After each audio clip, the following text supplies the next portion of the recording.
The bar has been set extremely high, and I got to admit, I agree with it.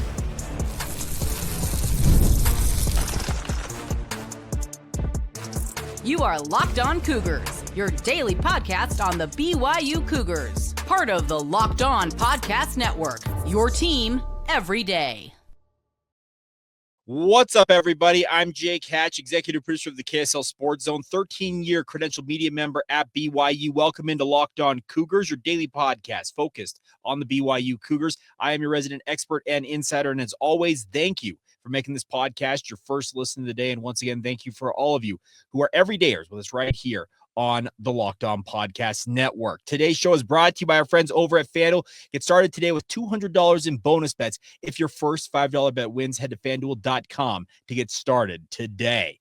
All right, coming up on today's show, we are going to talk about BYU basketball and the bar being set extremely high by national media members and if they can clear said bar.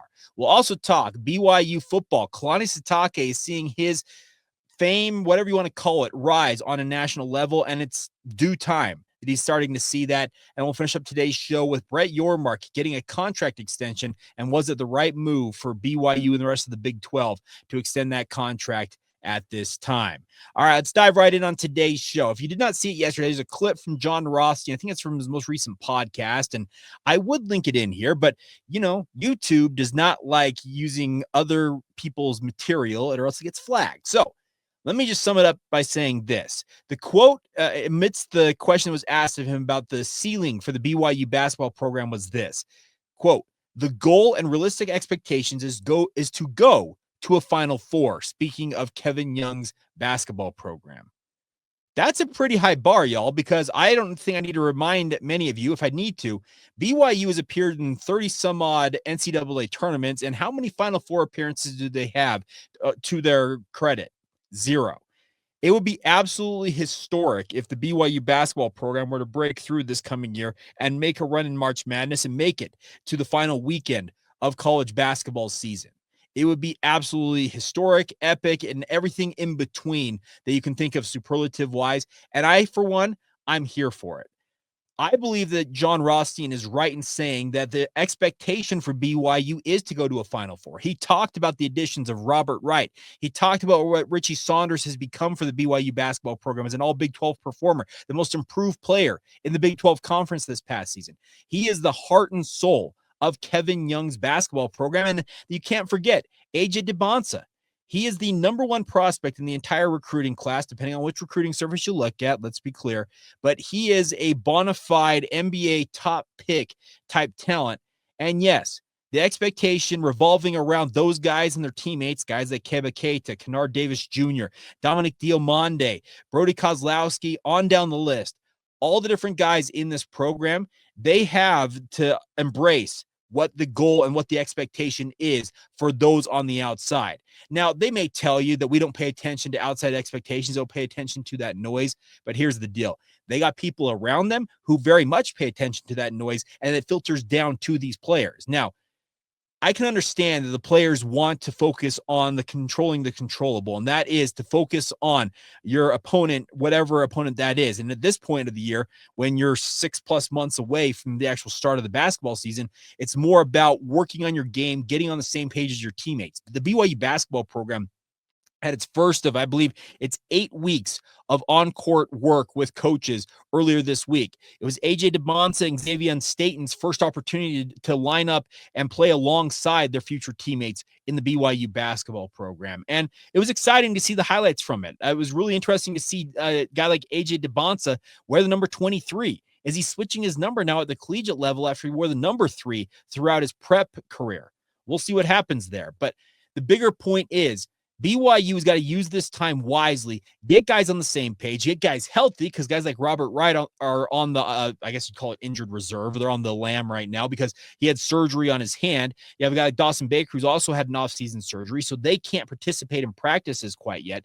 But the bigger point to be made is the BYU basketball program has to embrace everything that comes with the territory they're about to enter.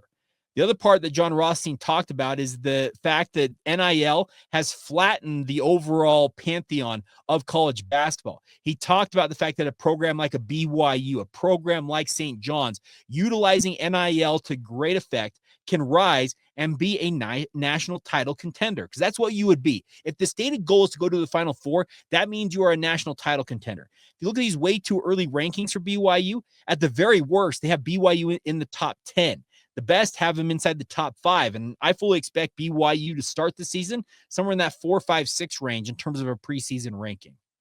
There is going to be a ton of publicity, coverage, spotlight, limelight, whatever term you want to use, cast upon this BYU basketball program this season. And I think that Kevin Young understands exactly what he is building in Provo, and he expects his players to understand it as well and to embrace everything that comes with it. Yes, it's an opportunity to put yourself on a pedestal in front of NBA decision makers night after night when you take to the court, because AJ DeBonsa, that's exactly what he is going to be. He has been scouted so heavily already to this point in his high school career that it's kind of interesting to think that some of these NBA teams might not learn that much more about him outside of the fact, can he compete at the collegiate level in the Big 12? That's probably the number one thing they're looking for. But everything around this BYU basketball program, it has never had this high of stakes, I don't think. Now, some of you that are old-time listeners, I'm going to call you old-timers, but of a previous generation, thinking back to the 1980s, or heck, if you're even old enough to remember the Stan Watts era, etc., Kresimir Chosic and the like, has the expectation levels ever matched what BYU basketball is facing right now? I would say no. In my nearly 40 years on this rock, I would say I have never seen expectations heightened to this level. The closest I can recall them being is maybe Jimmer Fredette's senior year. But even then, there's some question mark of how far could BYU go.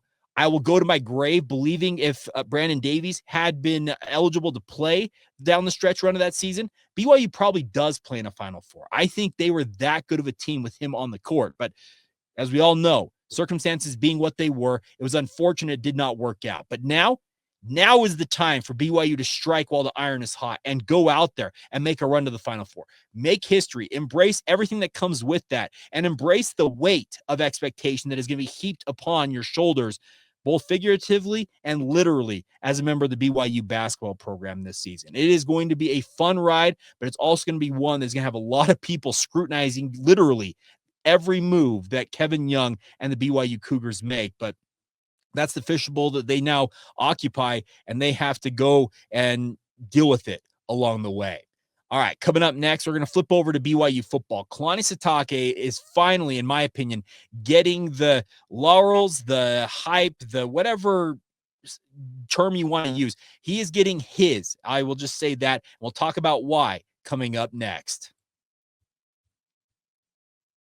Today's show is brought to you by our friends over at Upwork. Now, if you are out there and you're trying to take your business to the next level, sometimes you need the right expertise at the right time. And with Upwork, you can find specialized freelancers in marketing, development, design, and more, experts ready to help you take your business to that next level. The best part is they give you flexibility by connecting you with top freelance talent across multiple industries, including IT, AI, web development, and marketing, and a myriad more. No matter what you're into, Upwork can help you guys out. Whether you need extra hands for a project or a long-term partner, Upwork makes hiring simple and affordable. And the best part is posting a job is free and simple. And within a day, multiple qualified candidates are available for you to choose from with our friends over at Upwork. And instead of hiring full-time, Upwork gives you that affordable top-tier freelancers to help you scale your business efficiently and at the right pace that you want to take. So visit Upwork.com right now and you post your job for free. That's UPWORK.com, Upwork.com, to connect with top-tier talent and grow your business today. Once again, get started at Upwork.com.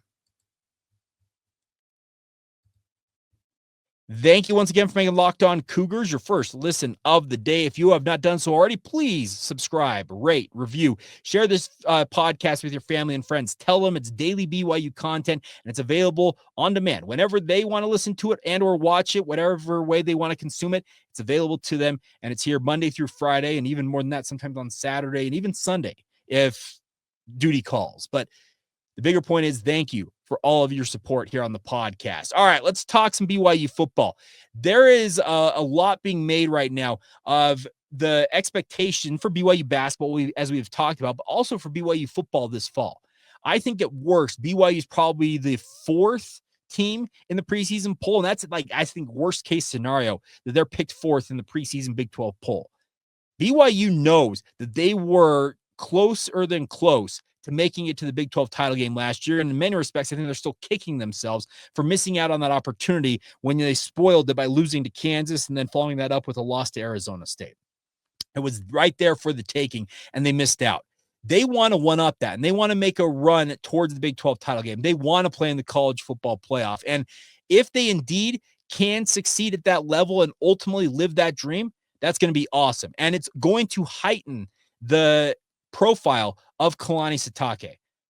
Interest of full disclosure, I am a Kalani Sitake admirer. I love the dude. I just absolutely think the world of this guy. He is a BYU guy through and through. As I have said multiple times, and he said it himself, he grew up a BYU fan. He was lucky enough to live his dream and play collegiate football for BYU and play for Lavelle Edwards. He learned at the foot of great coaches, and you can argue all you want, but Kyle Whittingham, he is a really, really good coach. And Kalani Sitake learned a lot of good things from him, learned a lot of good things from Lavelle Edwards, Gary Anderson, etc.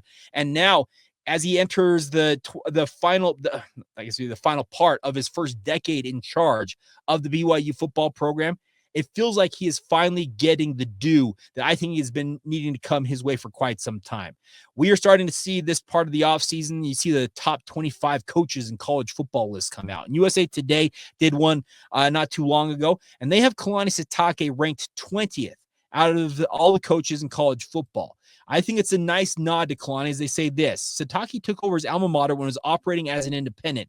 He raised BYU's profile with a pair of double-digit win seasons prior to joining the Big 12 for the 2023 season.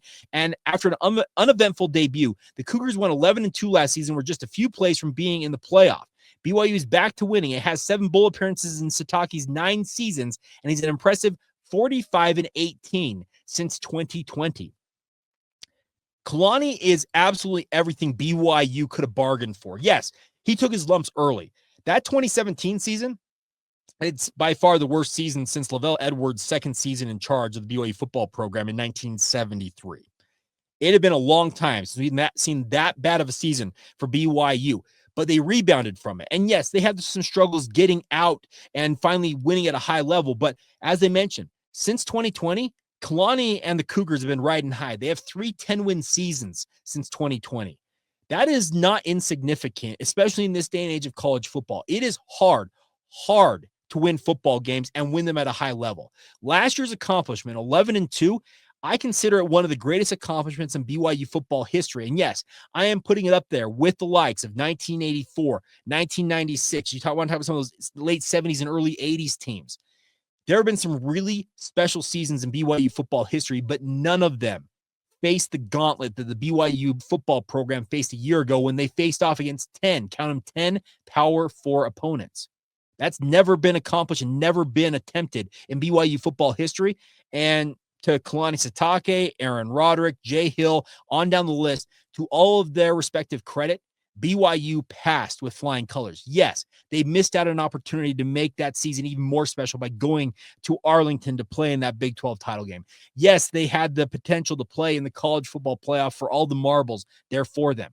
But they bring back a ton of the pieces. And I know that Kalani, he is not satisfied. He wants to win at an extremely high level. He would love to match his mentor, speaking of Lavelle Edwards, and hoist a national championship trophy as the head coach of the BYU Cougars.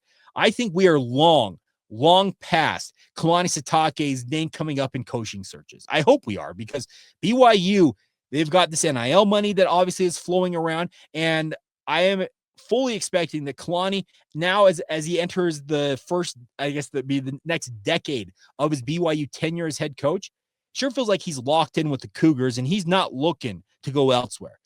There could be an offer at some point that comes that's just like an offer that you can't refuse money-wise that he takes. But I'm having a hard time seeing which program or programs out there would, A, entice Kalani to even consider it, and B, why he would want to go to some of those jobs because of the heightened expectations that would come along with it.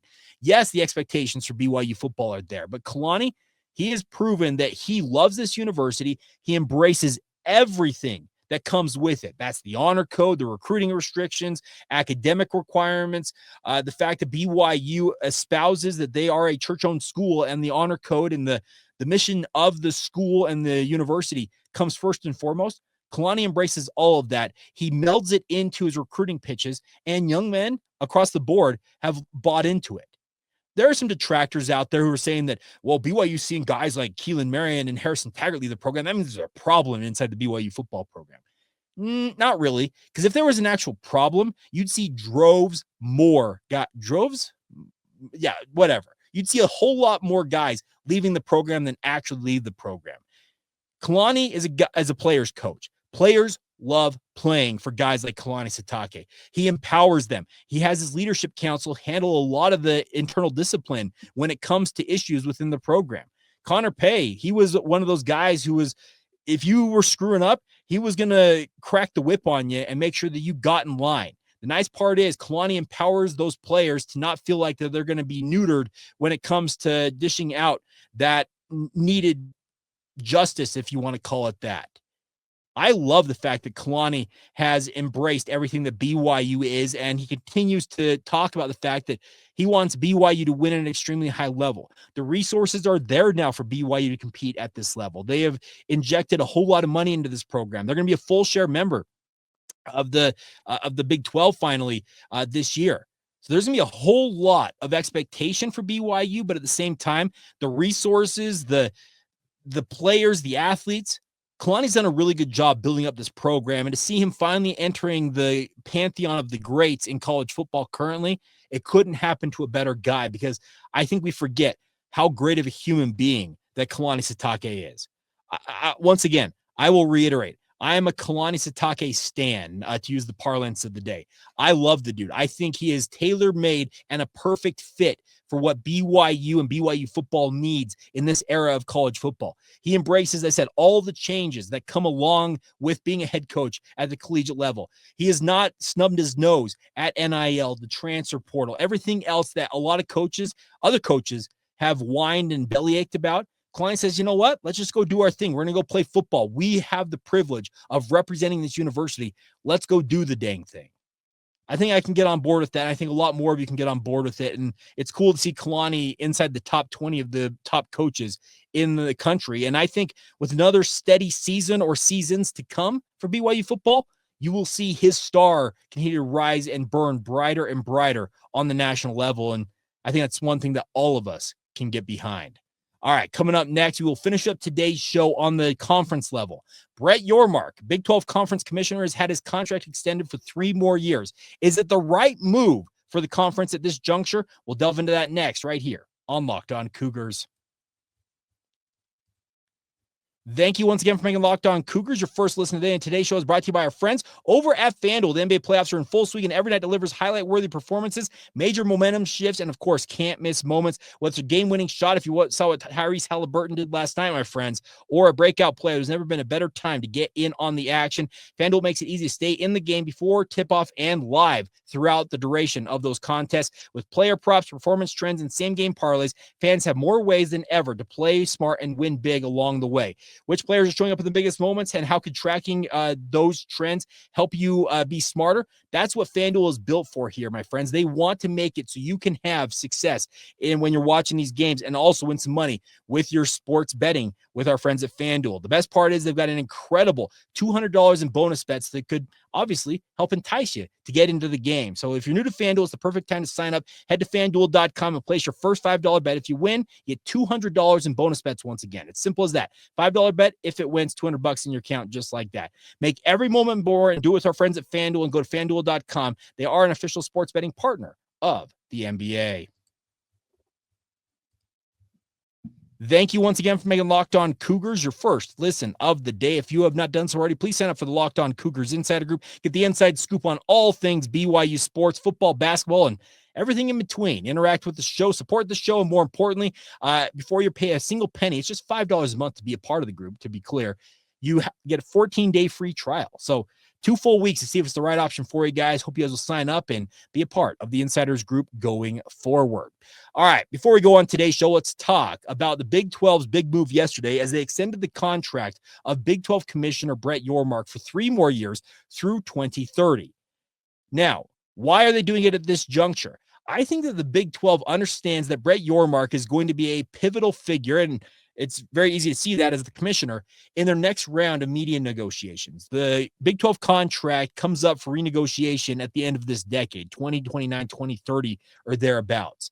And obviously, they will be looking to cash in. Obviously, when it comes to maybe re-upping with Fox and ESPN, maybe a streaming partner out there, Netflix, Amazon, or the like, gets into the mix. Brett Yormark, the fact that he knows the lay of the land, he helped negotiate the last media rights deal for the Big 12. He has got a lot of credentials to help lead the Big 12 into this new era of college football. Who knows what the next 3, 5, 6, 7, even 10 years are going to look like in college sports? There's going to be the dramatic reshaping of college football where we create those super leagues, TBD. But so long as I think Brett Yormark is in control for the Big 12 will remain relevant on a national level. He had the right business sense when he came into the role to say, you know what, the Pac-12's got this deal sitting on the table from Fox and ESPN, essentially the same deal we've got. And it sounds like if we don't take it, we're going to be left without the life raft that everybody else seems to have out there in college sports. So he pounced on it. And I think the pitch to the Big 12 member schools at the time was, I understand that this is significantly lower than the SEC and the Big Ten, but understand that we are going to come back up for media rights negotiations before the ACC does. We will get money now. We'll get money again then. And then by the time the ACC finally comes up for renegotiation in the middle of the 2030s, we may be going back to market for a third time. It was genius in retrospect because it left the Pac-12 up a creek without a literal paddle. They had nothing they could do. And obviously it disintegrated. And there are members of that former conference in the Big 12 here, Utah, Colorado, the Arizona schools. You know who I'm talking about. And they can bellyache all they want, particularly the Utah fans if they want. But they need to understand that the Big 12, it's about as stable a ship as you can find right now outside of being in the SEC or the Big Ten. We continue to hear rumors about the ACC being picked apart. Notre Dame and Clemson just agreed to a deal to play a 12-game series, kind of what BYU and Boise State did during the independent era for BYU. And it'll obviously stand even if, as they kind of put in the provisions, one of these programs is no longer in the ACC, and that would be Clemson because they're only an associate member in all sports but football, speaking of Notre Dame. That tells me that there is an out there, and there's some thought that Clemson at some point may be picked off. That's why the Big 12, I think, is the right place to be right now, especially if you're a program like BYU. Is it ideal? Maybe not. But the simple fact of the matter is you're in the mix. You have a chance to play for a national title. You have a chance to be in the big time, something that BYU chased for literally decades. They're finally here. And I think BYU is ecstatic to be in the position they are in. And I don't think it was a very hard decision when the Big 12 board met to say, hey, Brett Yormark's done a really, really good job. Should we extend him? Yes. Are all in favor? It shouldn't have been hard to make that decision. He's got a vision of what he wants the Big 12 to accomplish. He's got a vision of expanding the Big 12's basketball media rights to be a bigger part of maybe leveling the playing field in a way with those bigger conferences. We'll see if he can really pull it off, but everything that Brett Yormark has done to this point, he seems to have had the magic touch and has made it happen.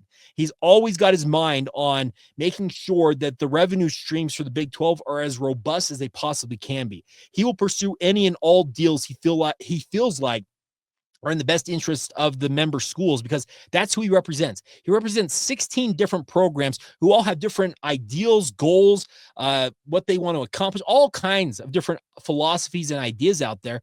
But to his credit, he's embraced all of it. He hears all these chancellors and university presidents out, and then he goes and talks with media rights partners, other partners when it comes to advertising and the like, and he makes sure that the deals that the Big 12 are doing, A, are lucrative because they need to make money, and B, they are in the Big 12's best interest.